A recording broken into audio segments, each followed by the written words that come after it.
तो अभी हमारी मौजूदगी नीग्रिम्स हॉस्पिटल शिलोंग में है और ये वही हॉस्पिटल है जहाँ पर ईस्ट जयंतिया के जो माइनिंग बेल्ट में जो विस्फोट हुआ था, हादसा हुआ था, वहाँ के जो सर्वाइवर्स हैं कम से कम 10 घायलों को ला करके यहाँ पे भर्ती कराया गया था, जिसमें से एक हमारी डॉक्टरों से बातचीत हुई तो एक व्यक्ति की जो है जान चली गई है।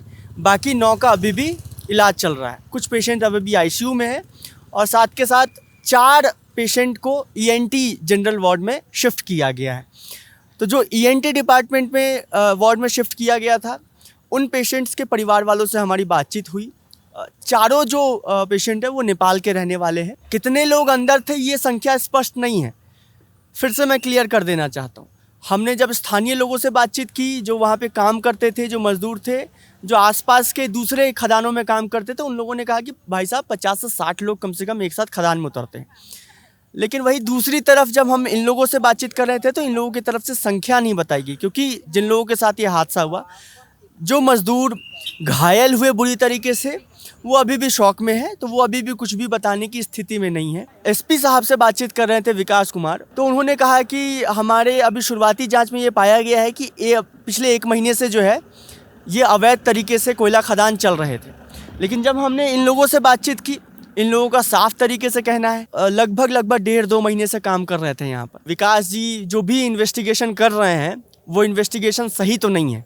अगर वो इन्हीं सर्वाइवर्स के परिवार वालों से कम आकर के बातचीत कर लेते तो शायद उनको ये अंदाज़ा लग जाता कि 1 महीने से तो नहीं चल रहा था। और दूसरी सबसे महत्वपूर्ण चीज़ जो मुझे जो परिवार वाले थे विक्टिम्स के, उनसे बातचीत करके पता लगा कि सिर्फ यहीं पे ईस्ट जयंतिया वाले इलाके में नहीं था, थांगसुकु इलाके में सिर्फ ये अवैध कोयला खदान नहीं चल रहे थे, बहुत सारी जगहों पे वो लोग काम करने जाते थे।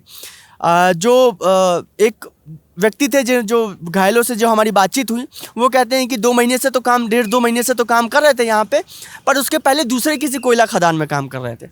तो ये साफ है मेघालय में अवैध कोयला खदानों के जो पूरा जंजाल है और इसके जो संरक्षण में जो भी नेता, मंत्री, पुलिस अधिकारी, प्रशासन, सबकी मिली भगत जो है यहाँ पे एक पूरा चेन बन करके निकलता हुआ सामने आ रहा है।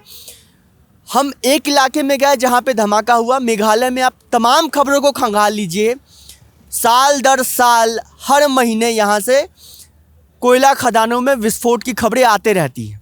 चूँकि इस बार जो है मरने वालों की संख्या ज़्यादा थी, इसलिए ये मुद्दा मेघालय हाईकोर्ट तक चला गया। लेकिन इसके पहले भी यहाँ पर कोयला खदानों में विस्फोट हो चुका है, धमाका हो चुका है, लोगों की जानें जा चुकी है। मैं एक अखबार भी पढ़ रहा था यहाँ का, मुझे उसकी भाषा नहीं समझ आई, लेकिन यहाँ का स्थानीय अखबार था और उसके पहले पन्ने पर ये खबर छपी थी। आप सोचिए कि नॉर्थ ईस्ट के लिए ये बड़ा खबर है, उसके पहले पन्ने पे से प्रमुखता से छापा गया है।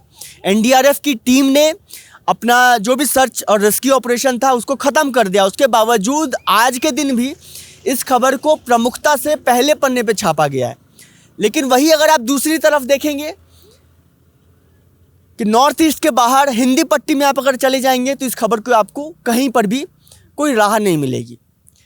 मैंने आपको जैसे पहले भी बताया कि नॉर्थ ईस्ट की खबरें दिल्ली तक पहुंचते पहुंचते, हिंदी पट्टी तक पहुंचते पहुंचते दम तोड़ जाती है और यहीं की मौजूदा स्थिति है। अभी के लिए फ़िलहाल कैमरे के पीछे रवि रावत, मैं रोहित जाविटी, चोखा मीडिया के लिए शुक्रिया।